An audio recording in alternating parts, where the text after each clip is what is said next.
এরপরে আর আমার কাছে কোনো কমপ্লেন যাতে না থাকে।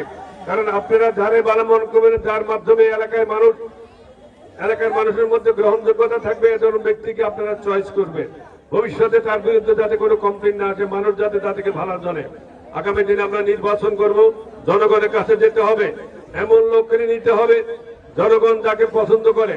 আবার এমন লোক নিয়ে না জনগণ যারে দেখলে এলাকা ছাড়ি পালায়, বুঝছেন তো?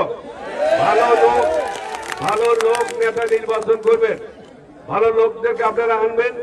আমরা এই ধর্মমণি মোহন ইউনিয়ন আপনাদেরকে আমি ভাগ করিয়ে দিয়েছি। আজকে আপনারা একটা স্বাধীন একটা ইউনিয়ন হিসেবে পেয়েছেন, কিন্তু আমি আপনাদের কাছ থেকে এখনো তেমন কিছু পাইনি। এই জন্য পাওয়ার জন্য আমি এখন আপনাদের কাছে কিছুই চাই না, শুধু আমি একটা ভালো নেতৃত্ব চাচ্ছি।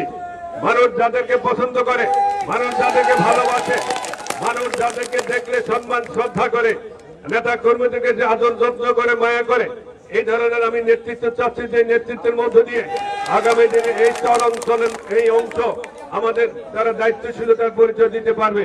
বন্ধুরা আবার আমি আমার বক্তব্য দীর্ঘায়িত করবো না, আজান দিচ্ছে। আল্লাহ তাআলার নিকট দোয়া করি, আল্লাহ তাআলা আমাদের সকলকে যাতে করি সৎ পথে চলার তৌফিক দান করুক এবং আমরা যাতে সকলে সম্মিলিত